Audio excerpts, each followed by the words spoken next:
Hi everyone, it's great to see you. Today I'm going to be planting up some planters and I am thinking ahead to fall, believe it or not. These planters will last me through October until our first hard frost.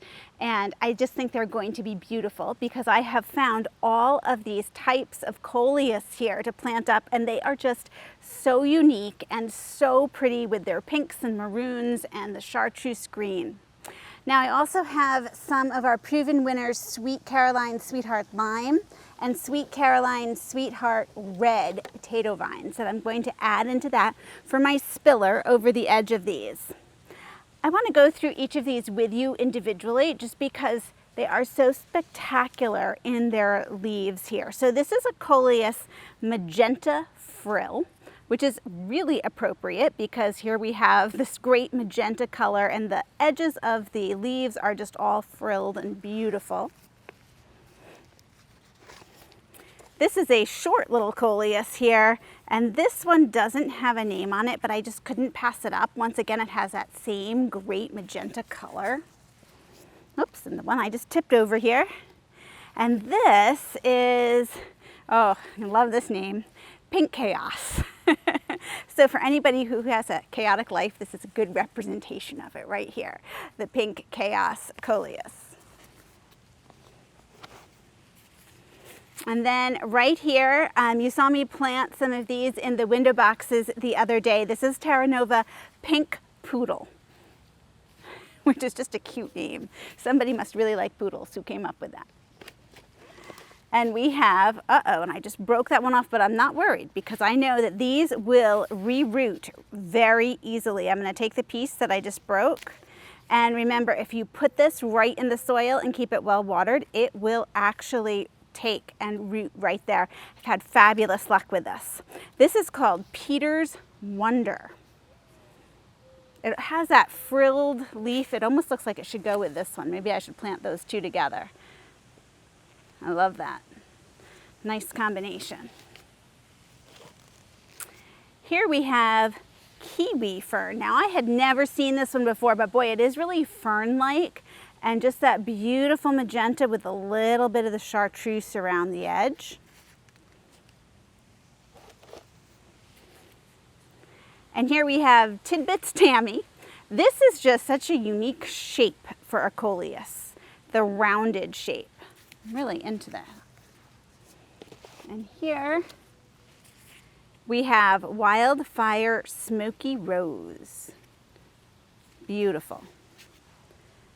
One more, and this one I've already shown you. This is the Pink Poodle again. So I need to sort of get these together. What I'm looking for in each of these containers is to have some of the darker magenta color and then some of the chartreuse so that they really have both representations, the light and the dark color here. So I'm going to play with these for a minute and see what I come up with. This is sort of like a puzzle putting together. I keep rearranging them to see what I like the best, but I think this is the arrangement I'm going to go with. If you look at each of these, you'll see that I tried to have some of the dark components, some of the real bright components to even it out. And boy, the foliage is just so spectacular. You really can't go wrong. And then of course there's my little sad piece that I broke off, but it reminded me of my mom. She used to teach art and she'd always tell us that if you made a mistake, it wasn't really a mistake, it's art. You can always fix it. And that's how it is with gardening too. If you make a mistake, you don't worry. You just pretend that you planned it that way and then you rearrange things until you like it. And I meant to do this. I need this foliage over here in a different pot, so this will just root beautifully in. I'm gonna get these planted now.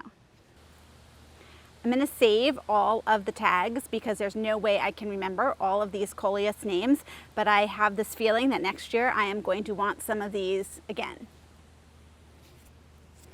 Just to show you how root bound this is amazing. I think we're actually like almost starting to grow a sweet potato here. I think we're going to take some of that off. So this plant is so root bound. There's actually a baby sweet potato, I think, starting to grow here. So we're just gonna take some of this off and give it a new start.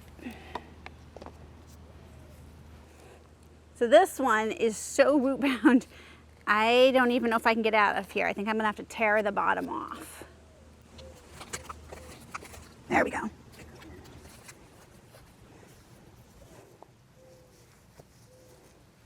have another really root-bound potato vine here with what looks like another baby potato starting. I've never had any with actual potatoes in them before. There's another one. That's something. I'm gonna leave it in and really just see what happens. I am just loving how all of these look. They just are so happy with all their different patterns and textures. It's going to be so much fun to see them. Now, Coleus, not only do they root really well if you break off a piece, but they last well into the fall, so you're going to get a lot of fall interest. And then you also can take in cuttings or actually take your whole Coleus in for the winter. So there's just a lot of possibilities. Keep your eyes open for Coleus while you are out shopping at your local nurseries. Thanks so much for joining me, and I'll see you in the next video.